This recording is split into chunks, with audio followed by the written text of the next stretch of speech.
students, I hope you all are safe. In the previous video, we had studied till how to represent the linear equations in two variables by using the graphical method. So now today we are going to study about their solution using the algebraic method. First of all, the question arises that why do we need the algebraic method? अगर हम algebraic method पढ़ रहे हैं उन दो equations को solve करने के लिए, तो इसकी ज़रूरत ही क्या है? होता ये है कि जब भी आप सोल्यूशन कैलकुलेट करते हैं लीनियर इक्वेशंस का, तो it is not always necessary कि आपको इंटीजर्स ही मिले. अगर आपको इंटीजर्स मिल रहे हैं तो it is very easy for you to mark it on number line और in the Cartesian plane and you can easily locate the points and find the solution कि whether it is consistent, inconsistent और dependent consistent. But what about if you are not getting integral points? When I am mentioning the word non integral points, तो it means कि अगर आपको suppose fraction में points मिल रहे हैं या फिर आपको डेसिमल्स में मिल रहे हैं या फिर आपको अंडर रूट्स में मिल रहे हैं. What about these points?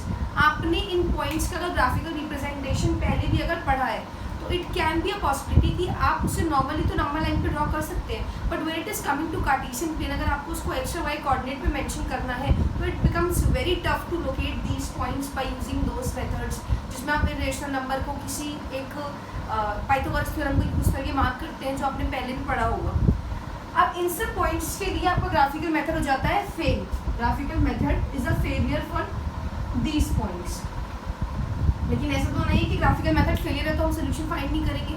तो then the picture of algebraic solution comes इन.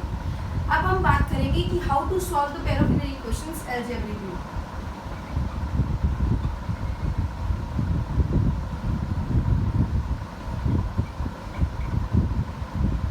तीन मेथड्स पढ़ेंगे बेसिक, सबसे इम्पॉर्टेंट. सबसे पहले हम पढ़ेंगे सब्स्टिट्यूशन मेथड,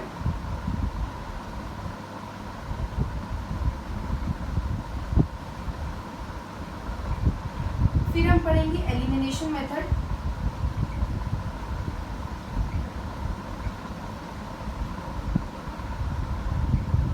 एक हम पढ़ेंगे क्रॉस मल्टीप्लाई मेथड.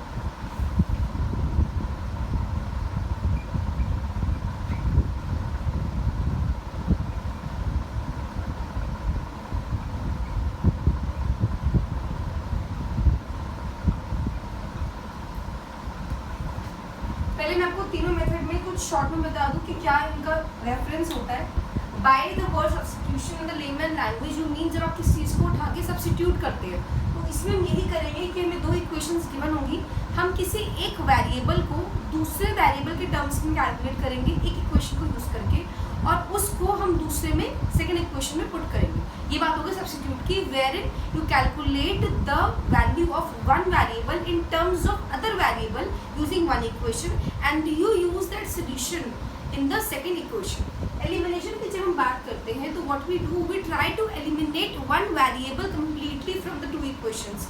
आप उसके लिए हम करते क्या है कि we use a number to multiply with one equation so that कि आपका कोई भी एक वेरिएबल की कांस्टेंट टर्म सेम हो जाए, चाहे तो x की और चाहे फिर y की. फिर आप उन दोनों इक्वेशंस को सब्ट्रैक्ट करते हैं, जो आपको नई इक्वेशंस मिलती है उससे एक वेरिएबल आपका कंप्लीटली एलिमिनेट हो जाता है. You get a single equation in terms of one variable. तो आप इजीली उसकी वैल्यू कैलकुलेट कर लेते हैं. वैल्यू कैलकुलेट करने के बाद अब वापस से आप वैल्यू को पुट करते हैं इक्वेशन में. फ़र्क ये है, सब्स्टिट्यूशन में आप पुट कर रहे थे एक वेरिएबल की वैल्यू, लेकिन वो दूसरे वेरिएबल की टर्म में आ रही थी. एलिमिनेशन में एक वेरिएबल को एलिमिनेट करके आपको सिंपल एक वैल्यू मिल रही थी एक वेरिएबल की, जिससे आप इक्वेशन में पुट करके. Cross multiplication is somewhat different. इसमें आप क्या करोगे कि इसमें आप लोग एक पैटर्न ड्रॉ करोगे using the A-B-C coordinates of A1 B1 A1 A2 B1 B2 C1 C2 of both the equations and then you do the cross multiplication, जिसके लिए ही हमने इस मेथड का नाम बढ़ा है क्रॉस मल्टीप्लिकेशन मेथड. ये आपको ज़्यादा डीपली तब समझ आएगा जब आप इसके रिलेटेड इक्वेशन सॉल्व करोगे. ये आपको वर्बली इतना समझ नहीं आ सकता. So first of all let's start with substitution method.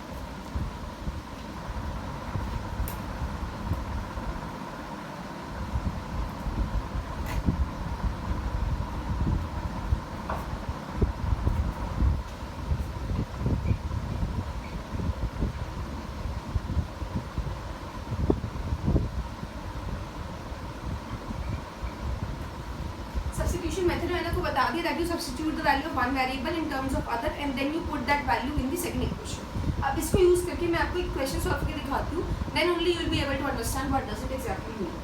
So let's take an example number 7, in which you are given two equation 7x minus 15y equal to and x plus 2y equal 3.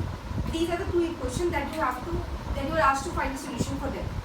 अब होता क्या है, you are given two equations. आप चाहे तो पहली equation को use करके x की वैल्यू y के टर्म्स में निकाल लीजिए, चाहे पहली इक्वेशन को यूज़ करके y की वैल्यू x की टर्म्स में निकाल लीजिए, उसे सेकंड में पुट कर लीजिए, या आप सेकंड को यूज़ करके x की वैल्यू y के टर्म्स में निकालिए, उसे फर्स्ट में पुट कर लें, या y की वैल्यू x के टर्म्स में निकाल उसे भी फर्स्ट में पुट कर लें. तरीका कोई भी हो सकता है, बट हम करते क्या है कि we try to consider that equation जो सिंपलर है, जो सिंपलर इक्वेशन है उसको हम यूज़ करते हैं to find the value of one variable in terms of the other. So when I am looking at both these two equations, it is clearly visible that x plus 2y equal to 3 is looking much simpler than comparatively to 7x minus 15y equal to 2. So I'll use this equation to find the value of x in terms of y. So you'll get x equal 3 minus 2y. Name these equations as equation 1 and 2. You got this value. Now you will write a substituting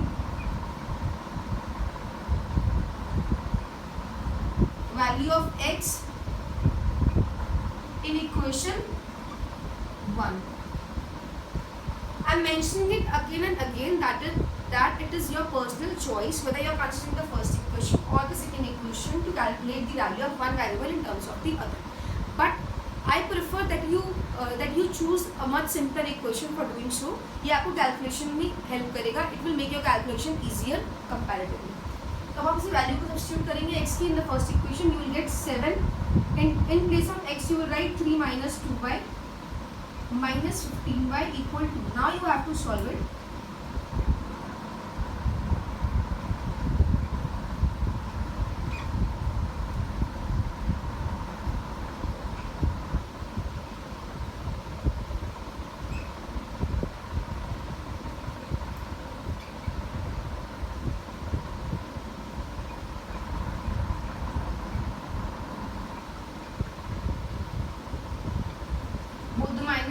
Cancel out, you get y equal to 19 upon 29. So this is the value of y. Now you will put the value of y in the equation of x, where you calculated the value of x in terms of y to get the value of x. Name it as equation number 3. So you can write, putting the value of y in equation 3, you get x equals to 3 minus 2 multiplied by 19 upon 29. On solving this further, you will get x equals to 3 minus,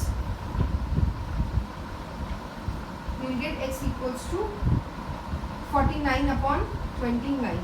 Here you will take the LCM and then you will solve it.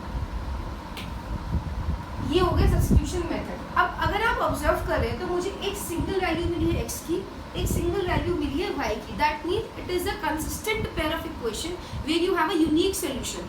हमने graphical representation में ये पढ़ा था that there are 3 cases. The two equations can be consistent having a unique solution, inconsistent having no solution at all, and consistent having infinitely many solution. In the graphical method, you will easily try to get which equations were consistent and which were inconsistent by comparing the coefficients of the two equations. But what about algebraic method? So algebraic method में भी आप easily बता सकते हो कि which equations are consistent and which equations are inconsistent. The simple method is if you are putting the value of x in other equation and you are getting a value of y and then you are getting a value of x, तो it means कि unique solution है. But what about कि अगर आपको x की value put करने पर एक ट्रू स्टेटमेंट मिलता with no variable at all. मेरे कहने का मतलब ये है, स्टेटमेंट होता है जैसे सपोज मैंने लिखा 15 इक्वल टू 15, तो ये एक स्टेटमेंट है जिसमें कोई भी वेरिएबल नहीं है. तो अगर ये स्टेटमेंट ट्रू है, ट्रू का मतलब है कि जो भी स्टेटमेंट लिखा है वो सही है एकदम. 15 इक्वल टू 15 होता है, there is no error in it. तो अब आपको इस कंडीशन में मिलेगा infinitely many solutions. But what about कि अगर आप x की वैल्यू पुट करते हो और आपको एक इक्वेशन मिलती कुछ इस तरीके से, बेटर कॉल इट स्टेटमेंट. तो ये फॉल्स स्टेटमेंट है because 6 is actually not equal to 15 है, तो इसमें भी कोई वेरिएबल इंक्लूडेड नहीं है. लेकिन ये स्टेटमेंट फॉल्स है, तो ये आपका होगा inconsistent equation with no solution. तो कैटेगरी ये आती है कि अगर कोई भी वेरिएबल की वैल्यू आप निकाल रहे हैं इन terms of other variable, when you are substituting it in other equation and if you are getting a value of x and y, तो वो एक यूनिक सोल्यूशन का केस है. If you are getting a true statement including no variable, तो वो case है आपका consistent equation with infinitely many solution. लेकिन if you are getting a false statement including no variable, then it is a case of inconsistent equation where you will not have a single solution, because in that case the two equation are not dependent at all. मैं आपको इसके लिए case लेके दिखाती हूँ.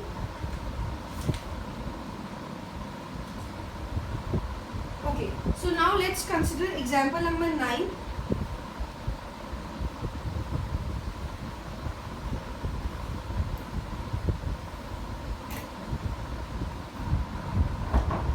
In example number 9, you are asked, let us consider example number 2 in section 3.3, that is the cost of 2 pencils and 3 erasers is 9. So first of all you have to mention that you are taking the cost of single pencil as x and a single eraser as y, and then you have to make the equation. So you will get 2x plus 3y equal 9 and 4x plus 6y equal 18. So अगर अब आपको substitution method लगाना है, इसमें apply करना है, तो you have to find the value of one variable in terms of the other. So this I am considering the first equation. Using first equation you get x equals to 9 minus 3y upon 2. Now you have to put this value in the second equation. So I'm putting, you will get 4 multiply 9 minus 3y upon 2 plus 6y equal 18. Clearly you can cancel this out. You will get 18 minus 6y plus 6y equal 18. Minus 6y plus 6y will get cancelled out. You will get 18 equal to 18. Now the case is कि अब आपको एक statement मिला है. On putting the value of x in terms of y in equation number 2, you actually got a statement which is a true statement and it does not involve any sort of variable. तो ये वो case है जहाँ पर आपके आएंगे infinitely many solutions. इसका मतलब ये हुआ कि दोनों इक्वेशंस डिपेंडेंट तो है, लेकिन कोई भी आप एक फिक्स वैल्यू x t लेंगे, उसके रिस्पेक्ट में आप y की वैल्यू कैलकुलेट कर सकते हैं. आपको याद होगा हमने इसमें सॉल्व किया था कि a1 upon b1 is equals to a2 upon b2 is equal to c1 upon c2. ये वो वाला केस है. हमने एल्जेब्रिक में कंडीशन ली थी ग्राफिकल मेथड में, जब a1 upon a2 comes out to be equal to b1 upon b2 and that also comes out to be equal to c1 upon c2, तो वहाँ पर आपका इनफाइनाइटली मेनी सोल्यूशन आता है. एल्जेब्रिक में वो केस तब आएगा जब आपके पास एक स्टेटमेंट आ रहा है including no variable, that to a true statement. तो इसका मतलब ये है there is no fix value of x and y. You can take a value of x और आप उसी के रिस्पेक्ट में वैल्यू ऑफ y कैलकुलेट कर सकते हो. तो ये आपका केस हो गया इनफाइनाइटली मैनी सोल्यूशन का. अब आपको तब कैसे पता चलेगा जब आपका नो सोल्यूशन हो इक्वेशन में, तब आपका आएगा. Let's consider example number 10. इसमें आपको एग्जांपल लिया हुआ है पिछला सेक्शन का 3.2 सेक्शन का एग्जांपल नंबर 3. मैं डायरेक्टली इक्वेशंस मेंशन कर रही हूँ. तो the two equations are x plus 2y minus 4 equal to 0, 2x plus 4y minus 12 equal to 0. तो अब आप पहली इक्वेशन को यूज करके x की वैल्यू कैलकुलेट कर सकते हैं. तो you will get x equals to 4 minus 2y. You will put this value in second equation. So you will get 2 multiply 4 minus 2y plus 4y minus 12 equal to 0. On solving it, you will get 8 minus 4y plus 4y minus 12 equal to 0. You will get 8 equal to 12. Now this is also a statement, but it is a false statement क्योंकि 8 is never equal to 12. आपको वापस से on substituting the value of x in terms of y in equation number 2, you are getting a statement with no variables, but in this situation the statement is false. तो इसका मतलब ये हुआ these two pairs of equation are inconsistent, that they are not dependent on each other and you will not have a single solution. It is a case of no solution. तो जब आपको graphically find करना था तो आप compare कर रहे थे कोएफिशिएंट्स को. जब आपको एल्जेब्रिकली फाइंड करना है तो आप ऑब्जर्व करोगे कि आपको वैल्यू पुट करने पर either you are getting a statement or are you getting an expression. If you are getting an expression, you can easily solve it and calculate the value. That is the case for unique solution. If you are getting statement, then two cases arises. If the statement is true, then you are going to have infinitely many solutions, and if the statement is false, that means it is a case of no solution. That means you are not getting a single solution. These two equations are not dependent on each other. ये बात होगी substitution method की. The whole exercise 3.3 of NCERT is based on substitution method. Now we are going to consider the method of elimination, in which you eliminate one variable completely. We will continue the elimination method in the next video, but before that you are asked to completely solve exercise 3.3 and drop down your queries in the comment section. Thank you.